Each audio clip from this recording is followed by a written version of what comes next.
मेरे प्रिय मित्र, जय मसीह की आशा करते हो कि आप स्वस्थ हैं, आप व्यस्त हैं और प्रभु के कार्य में मस्त हैं। प्रियो, आइए हम गिदोन की कहानी को आगे बढ़ाते हैं और न्यायों की किताब उसका 7 अध्याय और प्रियो उसके 16 पद को देखते हैं। तब उसने उन 300 पुरुषों के 3 झुंड बनाए, 100 व्यक्तियों के 3 झुंड बनाए और एक एक पुरुष के हाथ में एक एक नरसिंगा और खाली घड़ा दिया और घड़ों के भीतर एक मिसाल थी। प्रिय, हम 300 लोगों के बीच में इन 3 चीज़ों को देखते हैं। एक नरसिंगा, दूसरा एक घड़ा, तीसरा एक मसाल। खाली घड़ा, मसाल और नरसिंगा। नरसिंगा को हम देख सकते हैं प्रियो कि वो जब फूके से तो एक बड़ी आवाज़ और साउंड करता है। पता चलता कि शत्रु, जो दूसरे का शत्रु है या योद्धा, अब तैयार है युद्ध करने के लिए। दूसरी बात है कि एक पुरुष के हाथ में घड़ा और घड़े के अंदर मसाल। मसाल ये दिखाती है कि जब वो जलती है तो वो सबको चांदना देती है और दुश्मन, शत्रु दूर से देख लेता है कि अरे कोई आ रहा है, क्योंकि चांदना है उनके हाथों में। पर एक बड़ा मटका के अंदर वो मसाल जलाकर रखी गई है, या एक मसाल उनके अंदर रखी गई है कि जब उसकी जरूरत पड़ेगी रात के समय में वो घड़ा के अंदर से मसाल को निकाला जाएगा और उसे जलाया जाएगा और शत्रु का सामना करने के लिए आगे बढ़ा जाएगा। वो खुद में अपने आप में वो चांदना है और इनके पाँव के लिए एक दीपक भी है और शत्रु के लिए एक निशान भी है कि उनके हाथ में ज्योति और आग है जो उन्हें मार्ग दिखा रही है और शत्रु को दिखाई दे रहा है कि कोई हमारी ओर आगे बढ़ रहे हैं। नरसिंगे फूके जा रहे हैं और कहते कि मिसाल छुपाकर घड़े के अंदर रखी गई है, जब जरूरत पड़ने पर उसका उपयोग किया जाएगा। इसलिए 3 झुंड बनाए गए हैं इन 300 लोगों के। 300 लोगों के जब 3 झुंड बनाए गए हैं, अब क्या दिखाई देंगे? जो टिड्डियों के समान हैं जिनके ऊंट समुद्र तट की बालू के किनकों के समान है, जिनकी गिनती नहीं हो सकती है। इतने शत्रु के पास धन दौलत हैं, वो टिड्डियों के समान जिनकी गिनती करना मुश्किल है। उनका सामना करने के लिए 100 अलग झुंड है। 100 और फिर से 100। सोचिए, 100 के साथ, ये 300 के साथ आप युद्ध करने जा रहे हैं। पर याद रख लें, 300 भी आपके नहीं है, सिर्फ आपका एक ही है, सच्चा जीवित परमेश्वर यहोवा, जिसकी हम आराधना करते हैं, जिसने अपने पुत्र यीशु मसीह को भेजा और जिस यीशु मसीह ने अपने पिता से प्रार्थना की, उसने हमारे लिए सहायक के रूप में पवित्र आत्मा को भेजा।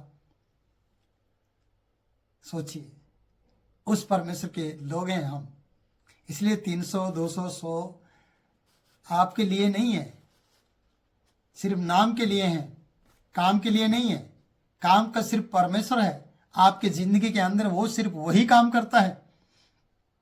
इसलिए वचन बता रहा है कि तब उसने उन 300 पुरुषों के 3 झुंड बना लिए, उनको भी डिवाइड कर दिया, उन्हें भी अलग अलग जगह पर रख दिया। एक एक के पुरुष के हाथ में एक नरसिंगा और खाली घड़ा दिया गया। कोई बड़ा तकड़ा हथियार नहीं था उनके पास।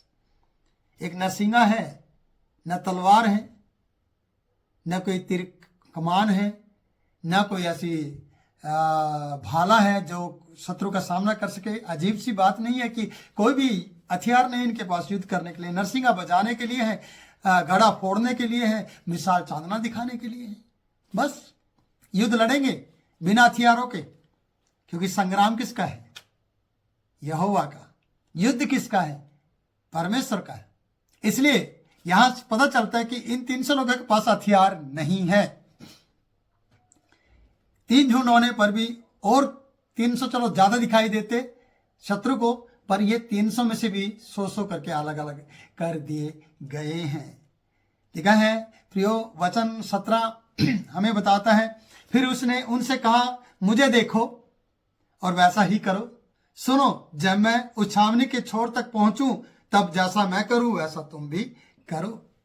प्रियो, आज सेवक को देखना बहुत जरूरी है। आज गिदोन के समान और गिदोन के इन ना समझो लोगों के समान, जैसे उसके सेनापति या सूरवीर सुरमा गिदोन ने अपने लोगों से कहा, इन 300 लोगों से कहा जो ना समझते, जैसा मैं करूं वैसा तुम करो। क्या आज आप अपने सेवक के समान, जो परमेश्वर का सेवक उसके समान प्रार्थनाओं का जीवन जी रहे हैं, या सच्चे जीवित परमेश्वर भरोसा करके चल रहे हैं, या जो आपका पासवान है उसके समान अपनी आपकी जिंदगी है, जो तुम्हें कह रहा है गिदोन के समान? उसने उनसे कहा, मुझे देखो। आपको सेवक को देखना है, जैसे इन्होंने कहा, गिदोन ने कहा मुझे देखो, वैसा ही करो और सुनो। मुझे देखो और वैसा ही करो जो मैं करता हूं और सुनो। जब मैं छावनी के छोर तक जाऊं या पहुंचूं, तब जैसा मैं करूं वैसा तुम भी करो। यीशु मसीह ने कहा, मैंने पिता से सुना, मैंने तुम्हें बताया, जो पिता करता है मैं उसे देखता हूं, वही मैं करता हूं। एक अच्छा सेवक पिता को देखता है, एक अच्छा विश्वासी सेवक को देखता है, और देखकर जैसा वो करता है वैसा वो भी करता है। एक बच्चा अपने पिता को देखता है, जो पिता करता है वो बच्चा करता है। एक बेटी अपनी माँ को देखती है, जो माँ करती है वो बेटी करती है।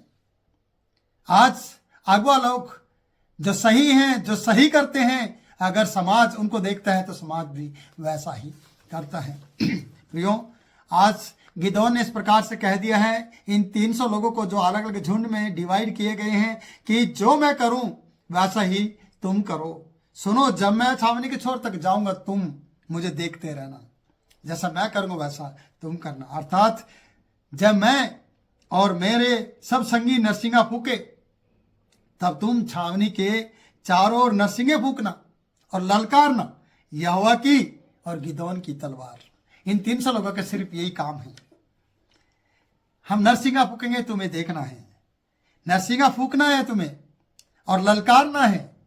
नरसिंगा फूकना है, पहली बात इन्हें देखना है, समझना है, सुनना है। फिर जैसे ये नरसिंगा फूकते इन्हें नरसिंगा फूकना है, ये ललकारते इन्हें भी ललकारना है। और क्या ललकारना है? यहोवा की तलवार और गिदोन की तलवार। आज आपके पास आपकी तलवार कहाँ है? आपकी तलवार पर धूल मिट्टी, जंग, पानी लगने के कारण से, धूल मिट्टी लगने के कारण से उसकी रंग रूप सब बिगड़ गया है। प्रियो, आप सुबह उठकर अपने मोबाइल को तो चमकाते हैं, उसका लेंस साफ करते हैं, उस पर कपड़ा मारते हैं, उसे उठाते हैं, सबसे पहले उसे देखते हैं, और बाइबल के ऊपर आपकी डस्ट जम गई है। यहोवा की तलवार इन्हें पुकारना है, गिदोन की तलवार इन्हें पुकारना है। और आपकी तलवार कहाँ है? आप उस तलवार के बारे में जानते हैं, वो है परमेश्वर का पवित्र वचन, जिसकी हमें जरूरत है। आपसे दिखा रहा हूँ प्रियो, आपको बता रहा हूँ, ये वचन है जो आपके लिए लिखा गया है, जिसको आपको प्रतिदिन उठाना है और शत्रु को दिखाना है। यहाँ पर लिखा है, जब मैं और मेरे संगी नरसिंगा फूके, तब तुम भी छावनी के चारों ओर नरसिंगे फूकना। तुम्हें चारों ओर घूमना है और नरसिंगे फूकना है और ललकारना है, और यहोवा की तलवार और गिदोन की तलवार। हम ना अपनी तलवार के बारे में जानते हैं, ना गिदोन की तलवार के बारे में जानते हैं, ना सच्चे जीवित परमेश्वर की तलवार के बारे में जानते हैं, जो दो धारी तलवार है, जो परमेश्वर का पवित्र वचन है, जो आपको विजयी कर सकता है आपकी हर समस्या के समय में, आपकी हर परिस्थिति में। वो आपके हालात को बदल सकता है। ये दो धारी तलवार आपकी जिंदगी में कार्य कर सकता है। जब हम वचन में पढ़ते हैं, आप जानते हैं मेरे प्रिय, तलवार के द्वारा काम करता है। इसलिए आज गिदोन को परमेश्वर ने कहा, और गिदोन ने अपने लोगों से कहा, मुझे देखो और सुनो, जो मैं करूंगा वो तुम करोगे। तुम्हें सिर्फ चिल्लाना है। जब हम नरसिंगा फूके, तुम चारों ओर छावनी के घूम कर नरसिंगा फूकोगे। कहाँ 300 लोगों की आवाज और कहाँ परमेश्वर की दहाड़ और कहाँ शत्रु। परमेश्वर की दहाड़ इन 300 लोगों की ताकत है, गिदोन की ताकत है। जब गिदोन की ताकत मेरे प्रियो इस तरीके से हो, परमेश्वर की ताकत गिदोन की ताकत बन जाए, आपकी ताकत परमेश्वर का वचन बन जाए या परमेश्वर बन जाए, तो आपकी दहाड़ भी ऊंची होगी। हजारों लोगों के कान को बंद कर सकती है, आपकी आवाज फाड़ सकती है, उनके पर्दे फाड़ सकती है आपकी आवाज, क्योंकि आपकी आवाज परमेश्वर की आवाज बन जाएगी।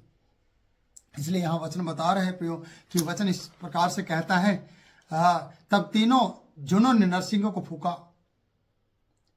19 पद में हम आते हैं, बीच वाले पैर के आरंभ में जो ही पैरों की बदली हो गई थी, तो ही गिदोन अपने संग के 100 पुरुषों समेत सामने के शोर पर गया और नरसिंह को फूंक दिया और अपने हाथ के घड़ों को तोड़ डाला। देखिए, घड़ा तोड़ने के लिए था, मिसाल उसके अंदर थी, और जब जरूरत आई तो घड़ा तोड़ दिया। आपको पता है, सामरी स्त्री का ने घड़े को फेंक दिया, घड़े को छोड़ दिया।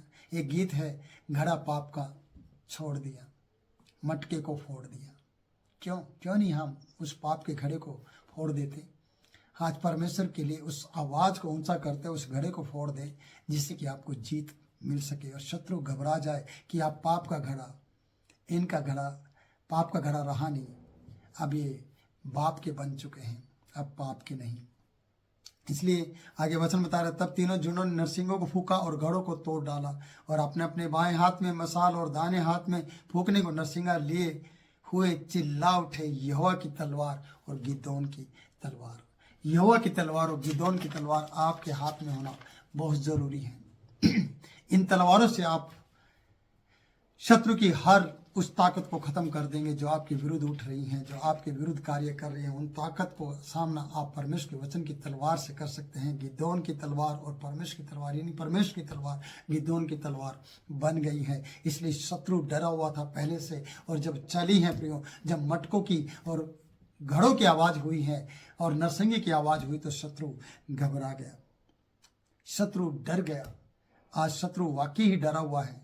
अगली वीडियो में मैं बताऊंगा इन बातों के बारे में, पर मैं आपसे विदा लेना चाहता हूं कि ये वीडियो लंबी हो रही है। पर प्रियो, आप अपने साहस को बढ़ाएं, आप मिसाल को उठाएं, आप मिसाल को थोड़े समय के लिए मटके के अंदर रखें, नरसिंगा लें, और जब जरूरत पड़ने पर पुकारना होगा, सेवक कहेगा करो तो आपको करना होगा।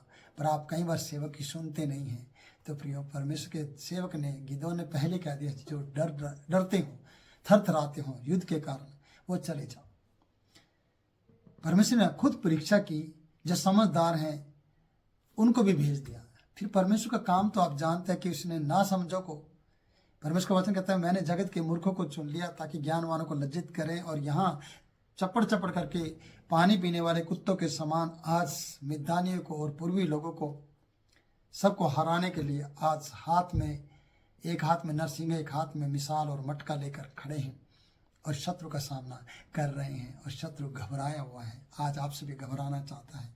अगर आप परमेश्वर के लिए खड़ा होना चाहते हैं तो प्रियो, अपनी समझदारी और अपनी सब बातों को छोड़ते हुए परमेश्वर की समझदारी अपनी ज़िंदगी में लें।